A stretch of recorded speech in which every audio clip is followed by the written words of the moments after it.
रुक जाओ, आगे बढ़ोगे काट डालूंगा। तिरस्कृत था अंगुलीमाल,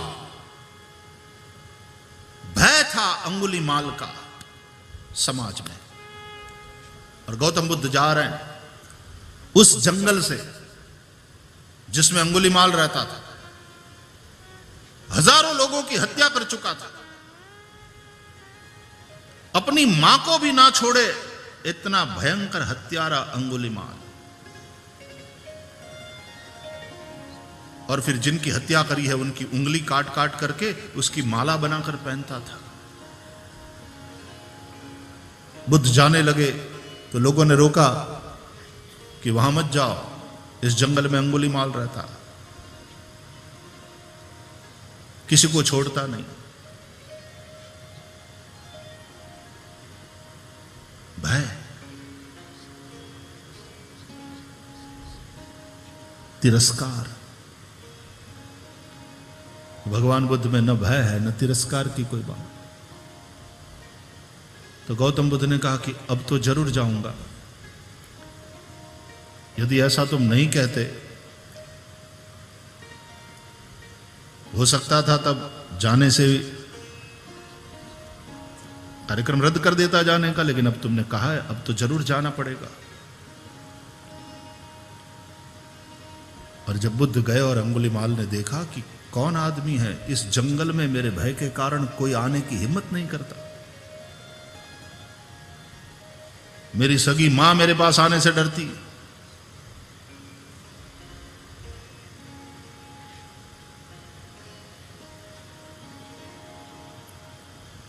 और यह आदमी निर्भीक चला रहा है, परम शांत है।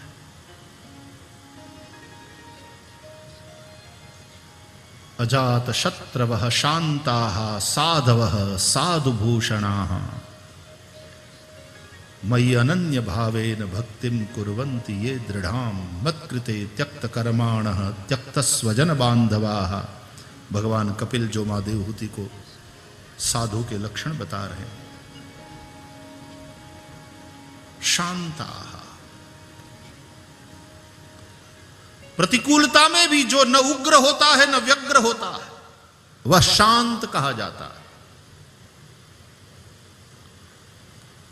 उग्रता कहते हैं बाहर की अशांति को, अशांति जो प्रकट है, बाहर प्रकट है, वो उग्रता है। और कभी कभी आदमी उग्र नहीं होता तो भीतर से अशांत रहता है, भीतर की अशांति का नाम व्यग्रता है। लेकिन जो न उग्र है न व्यग्र है, प्रतिकूलता में भी जो न उग्र होता है न व्यग्र होता है वह शांत है।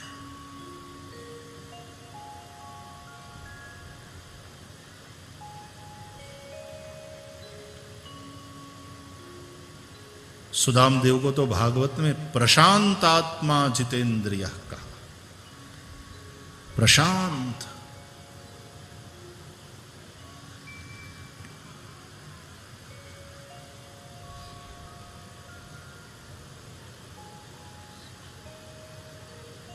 इसकी शांति को कोई डिस्टर्ब नहीं कर सकता। अंगुलीमाल का फरसा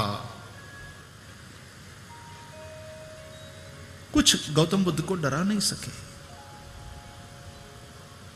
गौतम बुद्ध की मूर्ति को देख करके वो हत्यारा अंगुलीमाल भी, जैसे राम लक्ष्मण को देख करके खरदूषण भी एक बार के भाई ये मारने योग्य नहीं है, ये होता है। ऐसे महापुरुष के दर्शन मात्र से अंगुलीमाल जैसे हत्यारे के मन में भी कुछ ऐसा परिवर्तन होने लगता है, कुछ ऐसी हलचल उसके हृदय में होने लगती है। उसको भी आश्चर्य होता है कि मैं इतना निर्दयी, इतना कठोर हत्यारा, और मुझे लग रहा है कि इस आदमी को नहीं मारना है, मैं अपनी मां को ना छोड़ूं। रुक जाओ, आगे बढ़ोगे काट डालूंगा। ये माला देखिए मेरे गले की, वही करुणा, वही शांति। और बुद्ध आगे बढ़े।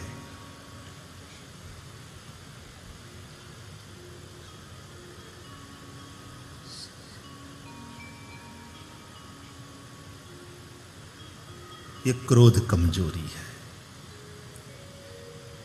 लोग इससे भय को प्राप्त होते हैं, ये स्वयं भयभीत है। और फिर हुआ ये कि वही आदमी रोने लगा, बुद्ध के चरणों में गिर पड़ा, बुद्ध का भिक्षु बन गया वो अंगुलिमाल।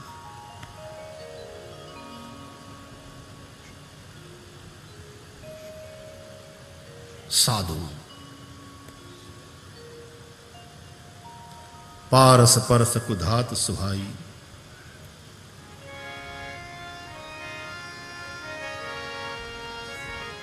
और जब भिक्षुक के रूप में अंगुलिमाल से कहा गया कि तुम जाओ नगर में और भिक्षा लेकर आओ, और अंगुलिमाल भिक्षा के लिए जब भिक्षु के रूप में जाता है, लोग जो भयग्रस्त थे अब वही क्रोधित होकर के अंगुलिमाल के ऊपर पत्थर की वर्षा करने लगे, लहूलुहान। और यह आदमी बिल्कुल शांत, क्योंकि समाज तो नहीं बदला था, अंगुलिमाल बदल गया।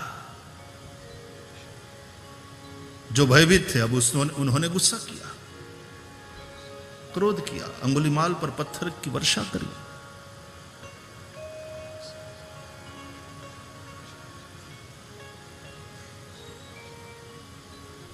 बदलना स्वयं को है, दुनिया को क्या बदले।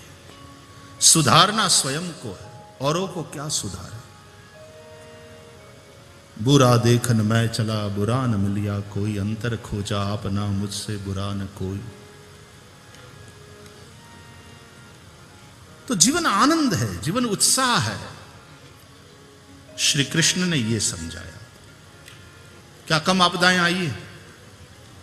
क्या कम समस्याओं का सामना करना पड़ा है कृष्ण को? प्रकट होते ही हमारी स्थिति तो बहुत अच्छी है,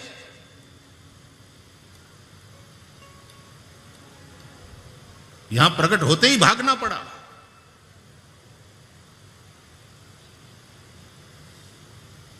अभी तो दूध पीना प्रारंभ किया है और मारने वाले आने लगे। लेकिन कृष्ण के होठों की मुस्कुराहट कभी न गई। जो लूटे न फीकी पड़े कभी, मुझे वो मधुर मुस्कान दे। मैं तो कब से तेरी शरण में हूं, मेरी और तू भी तो ध्यान दे। मेरे मन में जो अंधकार है, मेरे ईश्वर मुझे ज्ञान दे। मैं तो कब से तेरी शरण में हूं। चाहे दुख की रैन मिले तो क्या, चाहे सुख की भोर खिले तो क्या, पतझड़ में भी जो खिला रहे, मैं वो फूल बन के रहूं सदा। जो लुटे न फीकी पड़े कभी, मुझे वो मधुर मुस्कान दे। मैं तो कब से तेरी शरण में हूं। कथा घड़ती है। व्यासपीठ पर बैठे हुए वक्ता को भी प्रत्येक कथा कहते समय वक्ता को वो छैनी और हथौड़ा लेकर मानो घड़ रही हो, उस शिला से सुंदर मूर्ति का निर्माण कर रही हो।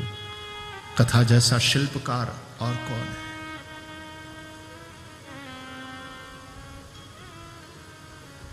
शब्द और भाव की छैनी और हथौड़ा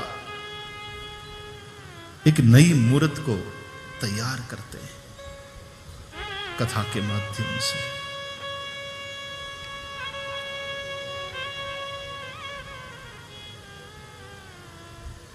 श्री कृष्ण फिर बुद्ध, फिर कल्कि, वैसे 22 की गिनती है। यहां हरि अवतार, हंसावतार, हयग्रीव अवतार इत्यादि की इस सूची में कहीं उल्लेख नहीं। 2-3 बार अवतारों की चर्चा हुई है श्रीमद् भागवत में, भिन्नता उसमें दिखाई पड़ेगी। कई कहते हैं भगवान के दूसरे और सूक्ष्म और जो स्थूल रूप है वो भी 2 है। इस प्रकार 24 अवतारों की चर्चा है श्रीमद् भागवत में। भगवान वेद व्यास जी ने इसकी रचना किया, शुकदेव को पढ़ाया और शुकदेव जी ने अनशन लेकर के गंगा के तट पर बैठे राजा परीक्षित को सुनाया। सुत जी कहते वही कथा है शौनकादिक ऋषियों, मैं आप लोगों के समक्ष गायन कर रहा हूं, प्रस्तुत कर रहा हूं।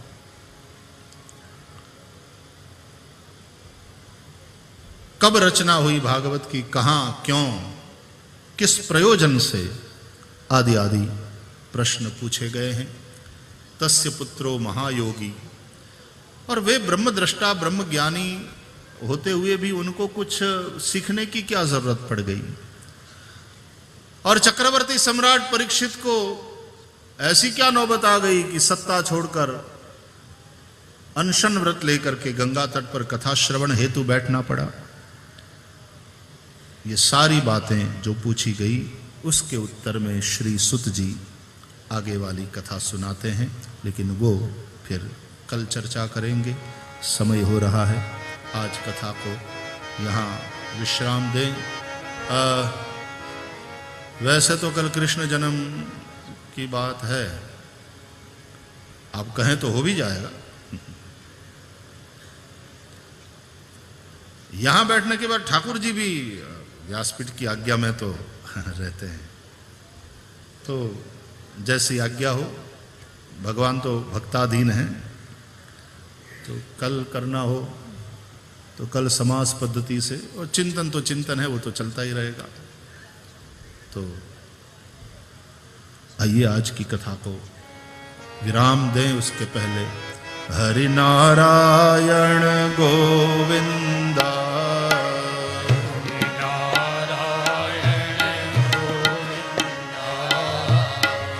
हरि नारायण गोविंदा,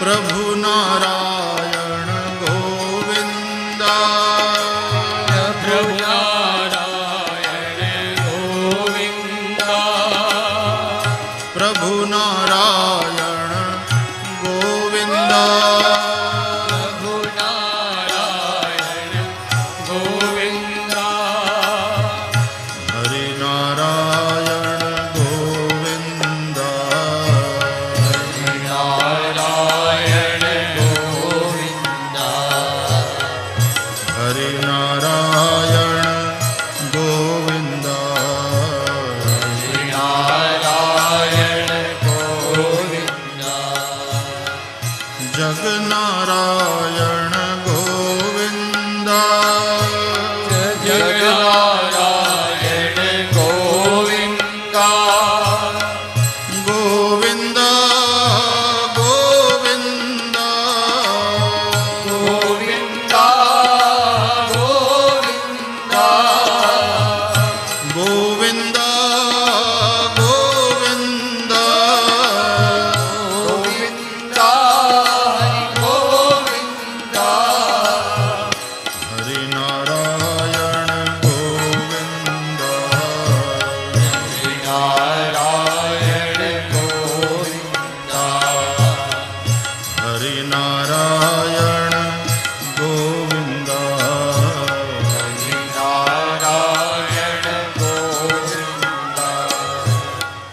हरि नारायण गोविंदा, हरि नारायण गोविंदा।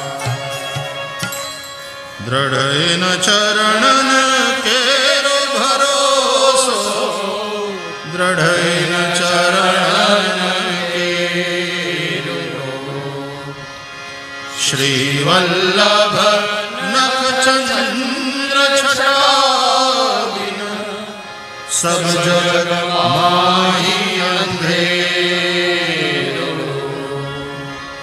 साधन और नहीं आकलन में, जासो निबेरो। सूर कहा कहे दुविधा अंधेरो, बिना मोल को चेरो भरोसो, दृढ़ चरण के भरोसो, दृढ़ चरणन के।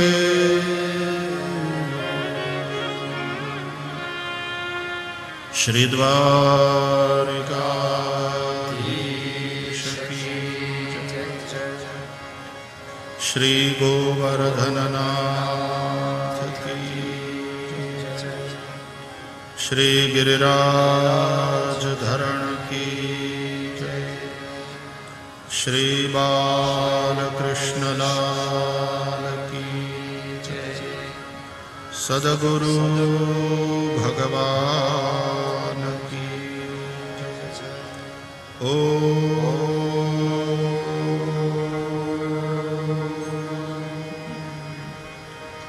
नमः पार्वती पतये, हर हर महादेव।